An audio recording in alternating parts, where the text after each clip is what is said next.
Bonjour et bienvenue à notre troisième newsletter sur un sujet qui semble assez important pour nous. Lors de notre précédente newsletter,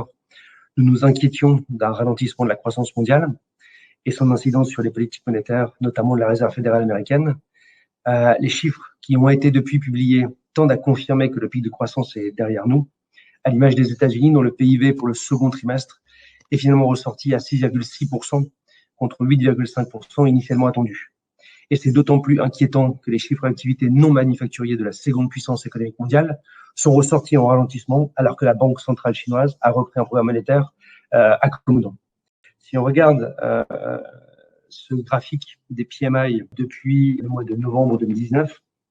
qui compare en fait en ligne noire les chiffres d'activité économique aux États-Unis, en rouge ceux pour la Chine et enfin en bleu ceux pour l'Europe. On se rend compte effectivement que depuis le mois de mai, on a une tendance effectivement à un ralentissement global de ces trois premières puissances mondiales,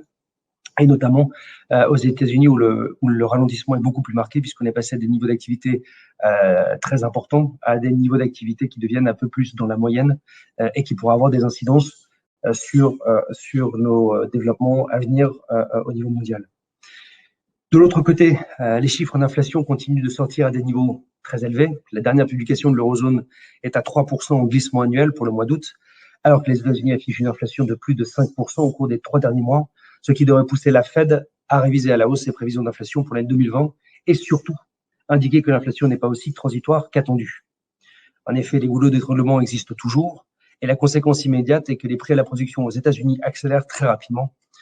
et pourrait pénaliser les salariés qui, pour le moment, négocient des salaires plus élevés avec le risque de faire passer l'inflation de transitoire à durable. Pour le moment, les emplois progressent à un rythme plus lent que la croissance économique, ce qui permet effectivement de maintenir le niveau global des salaires assez contenu.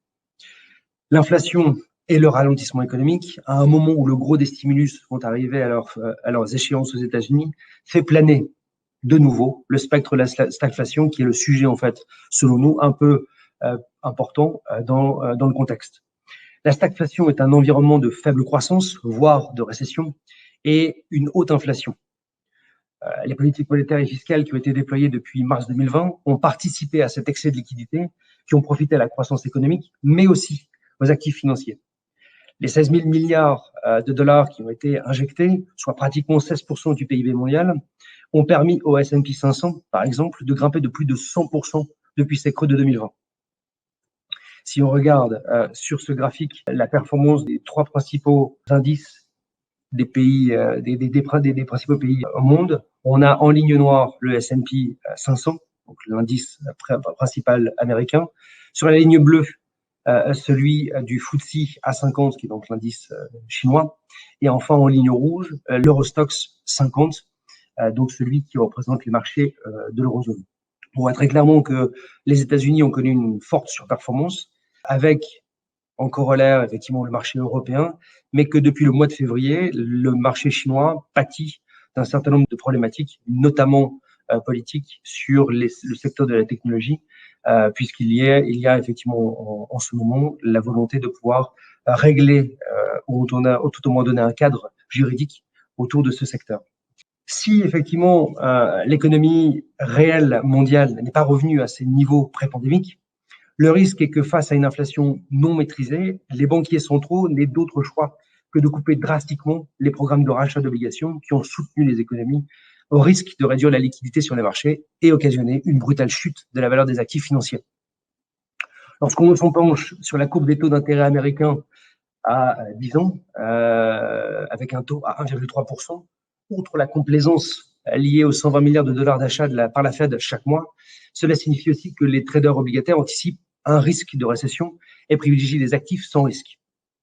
Si sur le moyen terme, les économies mondiales sont entrées dans un environnement déflationniste, favorisé par l'utilisation de nouvelles technologies, le vieillissement de la population et le ralentissement de la croissance démographique, sur le court terme, de nombreux facteurs précédemment évoqués nous incitent à une certaine prudence. Ce n'est pas tant le risque de bulle sur les marchés financiers, mais le changement de paradigme entre l'argent gratuit, ce que l'on a connu grâce à ces taux bas, voire négatifs par les banques centrales, et également de l'autre côté, l'arrivée de remontée des taux avec son incidence sur l'effet de levier et les prêts immobiliers. Si on regarde d'ailleurs ce troisième graphique,